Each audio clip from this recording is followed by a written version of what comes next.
Hello, and welcome to Soroptimist International Voices, where we give a global voice to women and girls. SI Voices is a space where women's stories and issues are heard as we celebrate 100 years of our remarkable organization.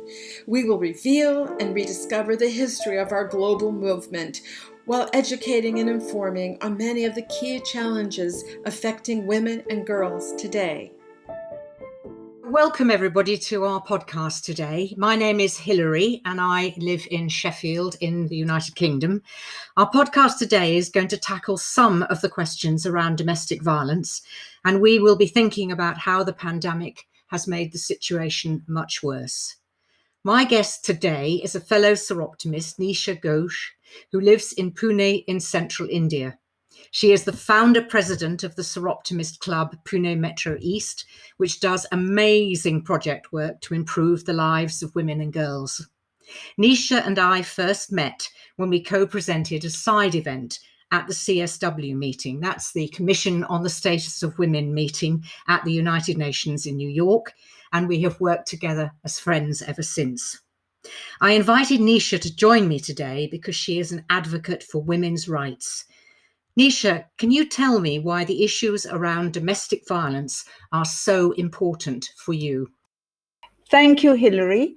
I speak from a position of a lived experience. At the outset, I really want to say that I don't consider myself as a victim of violence, but a victor of it. And to tell my story and to assist women in the struggle during domestic violence in a marriage is very important for me. And I find any platform where I can tell my story because I always feel that there is light at the end of the tunnel. Well, talking about my own life, I married a person of my choice. I left a lucrative job, but very soon there was trouble. And later I had a special needs child. And there were disagreements about big things and small things and violence at every step. Later, I had a second child, and everything in the house was like a total breakdown of the marriage. It was all about somebody trying to control me. I sought legal help, and it was very difficult in those times. It took me 7 years to sort out and finally break free from that violence-filled marriage. I think it was a very, very difficult time for you, wasn't it? And it wasn't helped by the fact that you spent 7 years trying to actually disentangle yourself from this marriage.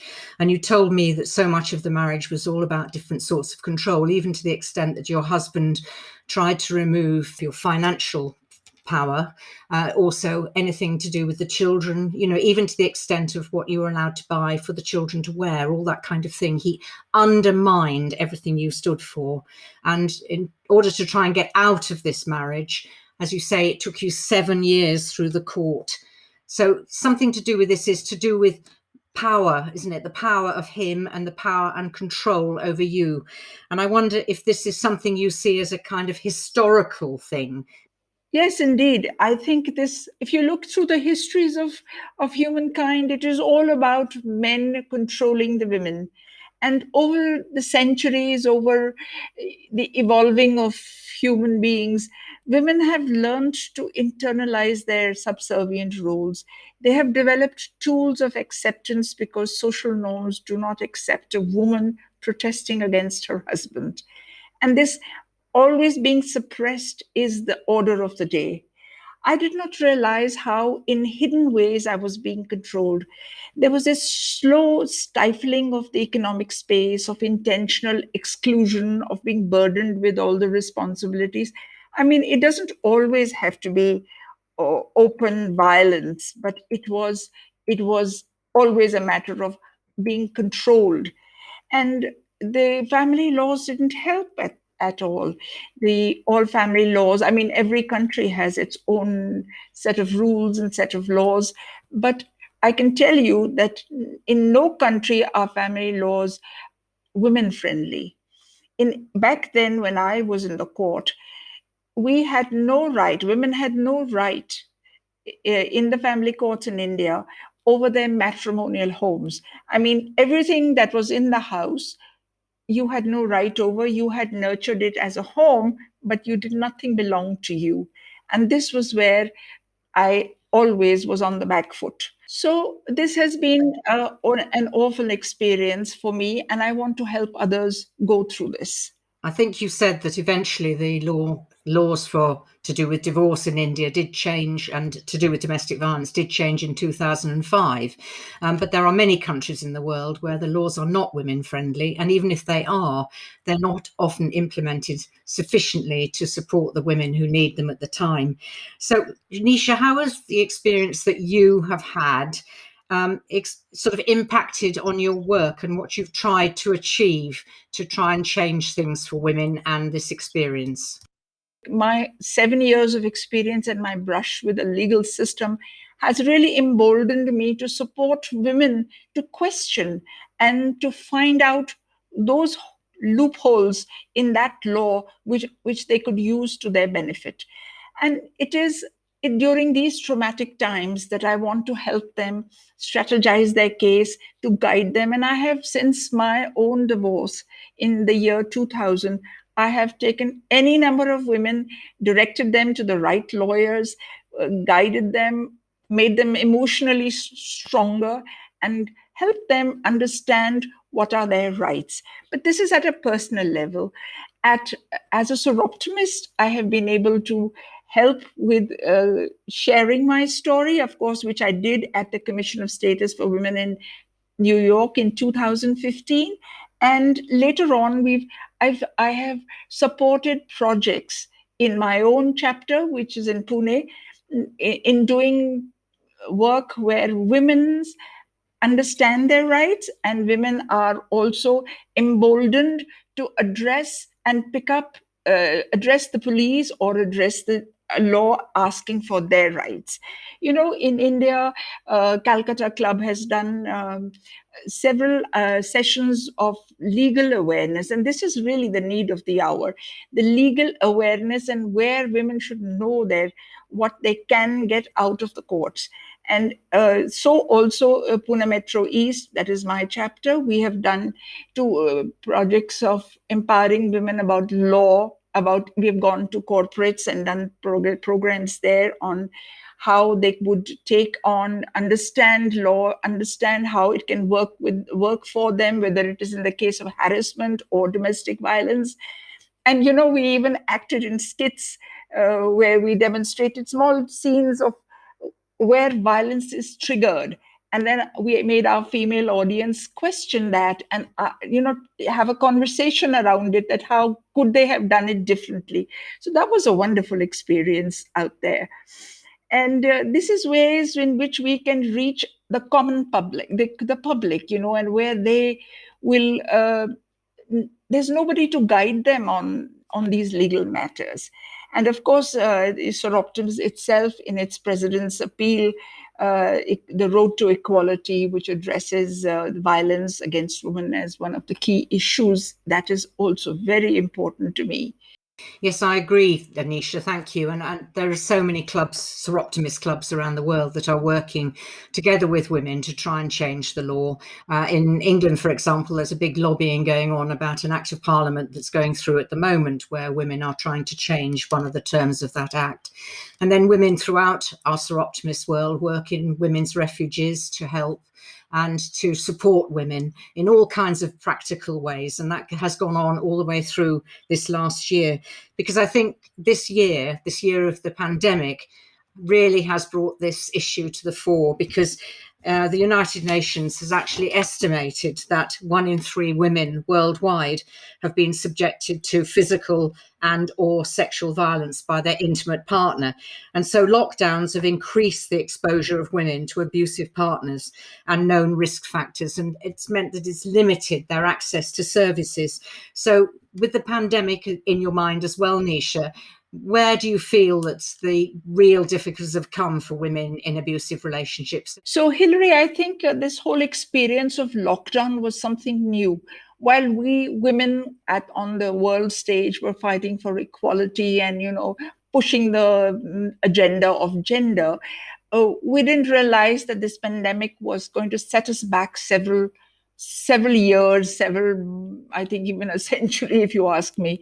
But what we need to do is now, having gone through the pandemic for almost a year and seen what could have happened in these lockdown situations where women are cloistered in their homes, I think it is for agencies to understand and craft better strategies where they could make their services available, social service, legal service. They could make it more accessible for women who are in such situations.